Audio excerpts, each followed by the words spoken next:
All right, let's talk about one of the wildest, most ambitious, and, let's be honest, most disastrous social experiments in American history. We're talking about Prohibition. This was a time when the entire country decided to just outlaw booze. I mean, a move so huge, so radical, they had to literally write it into the Constitution. But to really get your head around how massive this was, let's try a little thought experiment.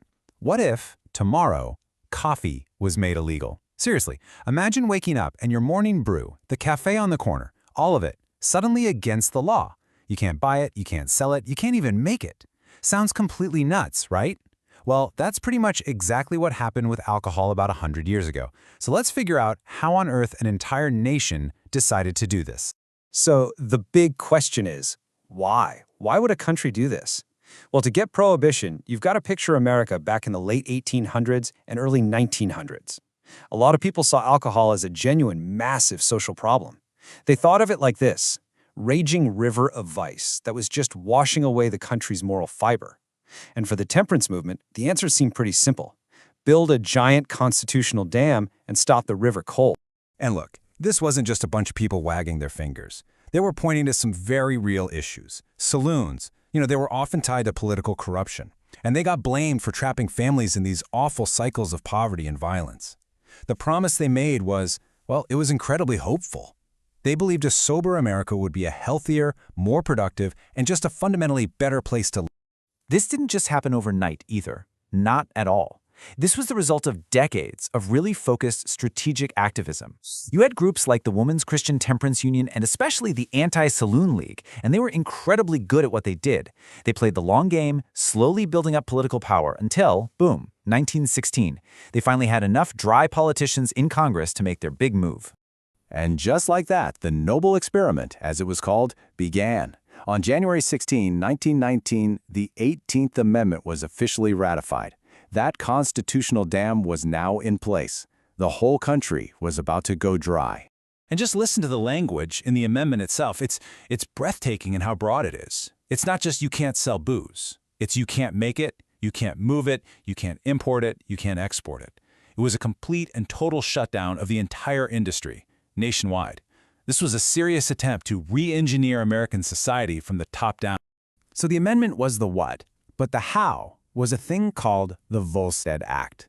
This was the law that laid out the rules, the enforcement, and it was strict. It defined an intoxicating drink as anything with more than 0.5% of alcohol. Now, to put that in perspective, that meant even light beer and wine were totally illegal, which, honestly, a lot of people were not expecting. For a little while, it actually seemed like it was working. Some crime stats went down, public health seemed to improve a bit. But here's the thing. America's thirst for a drink didn't just magically vanish. Nope, it just went underground. The dam didn't stop the river, it just pushed it into all these hidden and, frankly, much more dangerous channels. Right, so the old public saloon, it got replaced by the secret, private speakeasy. These were these hidden bars. Sometimes they were really glamorous and exciting, where people would go to break the law. All of a sudden, having a drink wasn't just a casual thing anymore. It was this thrilling, secret act, and it created a whole new culture. So who was supplying all these speakeasies? Well, that's where the bootleggers and moonshiners come in. I mean, this created a massive, and I do mean massive, black market almost overnight. These guys made everything from really crude, sometimes literally poisonous, bathtub gin in the cities to smuggling in the good stuff from Canada and the Caribbean. People found all kinds of clever ways to get around the law, but there was one loophole that was just amazingly profitable. See, doctors could legally prescribe whiskey for medicinal purposes. And get this, between 1921 and 1930, they made an estimated $40 million writing these prescriptions. That is a whole lot of people suddenly feeling unwell. And this leads us to maybe the single biggest consequence of Prohibition. It didn't just create crime, it organized it.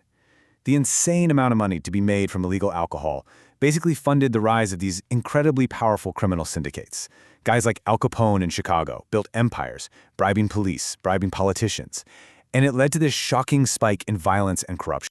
But here's the paradox. This era of trying to clamp down on everything also led to this explosion of new culture.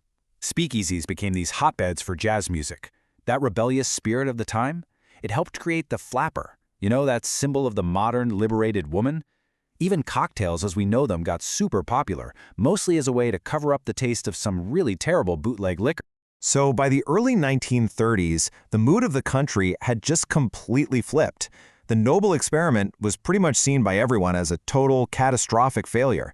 The rise in crime, the loss of tax money, this widespread disrespect for the law, it was just too much to ignore. It was time for that dam to come down. And honestly, nothing captures this change of heart better than this quote from John D. Rockefeller Jr. This was a guy who had been a die-hard, lifelong supporter of temperance. So when even he came out and publicly said, hey, this thing is a failure, it was a huge sign that the end was near. I mean, his words just perfectly summed up what the whole nation was feeling. The way they undid Prohibition was just as unique as Prohibition itself. See, to get around state politicians who might still be under the influence of temperance groups, Congress sent the 21st Amendment to be approved by special state conventions instead. This totally fast-tracked the whole thing, and on December 5, 1933, Prohibition was officially over. To this day, it is the only time in American history that a constitutional amendment has ever been repealed. So, the grand experiment was over. But its legacy, its echoes, they continue to shape the country even today. Instead of trying to dam that river completely, the nation realized it needed a whole new system, a way to manage its flow. And here's the crucial thing the 21st Amendment did. It gave the power to regulate alcohol back to the states. Section 2 of the amendment basically says that you can't transport liquor into a state if it violates that state's own laws.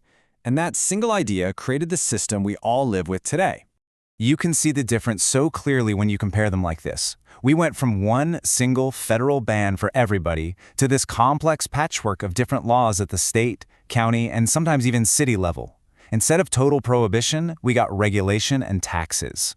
This is exactly why you can buy liquor in a grocery store in one state, but you have to go to a state-run store in the next, and maybe you can't buy it at all in certain dry counties. The legacy of Prohibition's failure is the regulated, legal, and kind of confusing market we have today. You know, the story of Prohibition really leaves us with a huge question. When we see a problem in society, how far should the law go to try and fix it? What are the big, well-intentioned plans of our own time that might have their own unexpected side effects?